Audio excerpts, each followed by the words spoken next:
guys, good morning, good morning. Welcome back to my channel. For today's video, meron akong isi-share sa inyo. Bumili po ako sa Lazada ng napakamura.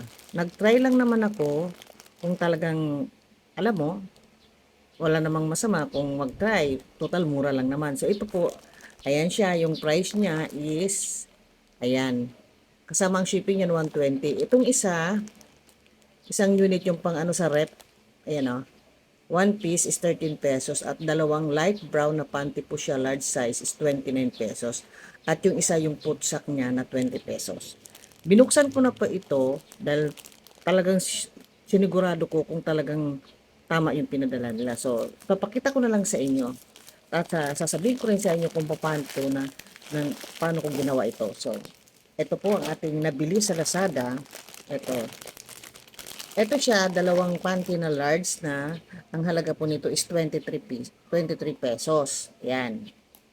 Tapos ito yung isa.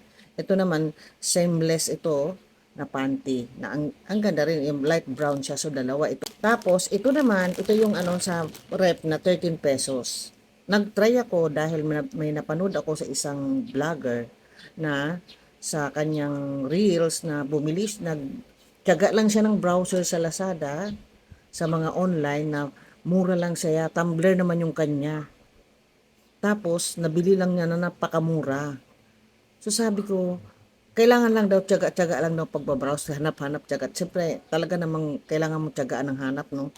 Tapos, ito nga, tiyaga-tiyaga din ako, nag-try din ako. Ito, isang ano lang to, isang store lang to, doon lang ako kasi lagi akong nag-o-order doon na maganda po ang padala, pero trinay ko ngayon kung talagang tama. So ito yun, 13 pesos, 29 pesos, at itong food sack na ito, yan, itong food sack na ito, na pang men ito, pang lalaki, ito is 20 pesos.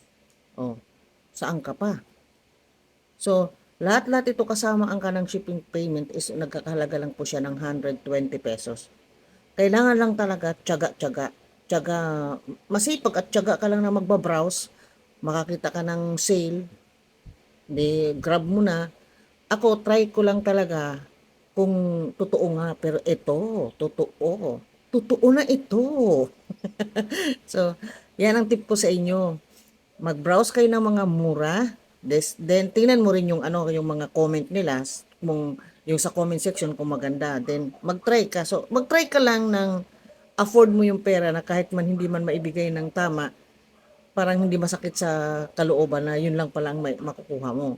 So, ito, patunay ito na napakaganda pala. Meron talaga, kasi nagsisave talaga sila. So, ano ka lang talaga, tiyaga-tiyaga lang talaga ng pagkukuha ng pagbabrowse. So, ang tip ko sa inyo, tiyaga-tiyaga lang kayo, mag-browse kayo, hanap kayo ng mga sale, try nyo, malay mo makakuha rin kayo ng ganito, kasi hindi ko naman akalain na ano naman makakakuha ako ng ganyan. At tingnan mo naman yung anya, quality niya, okay. Lalo dito sa panty, okay siya. Okay to siya, oh. Ang ganda.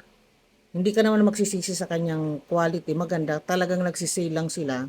Tapos isang store lang yung kinuhanan ko. Ayan, putsak, dalawang panty at isang pang ano sa rep. O di ba? Napakamura na po niyan. Swerte. So, yan ang tip ko sa inyo. Tiyagaan ang pagbabrowse, paghahanap. Then, lagay nyo sa cart nyo. I-try nyo lang kung makakahanap kayo kung okay din. Kasi ito try ko lang, hindi ko akalain na ayan, makukuha ko pala ng ganyan. Kaya 2 thumbs up doon sa seller. Thank you so much. At hanggang dito po ang aking pagbablog.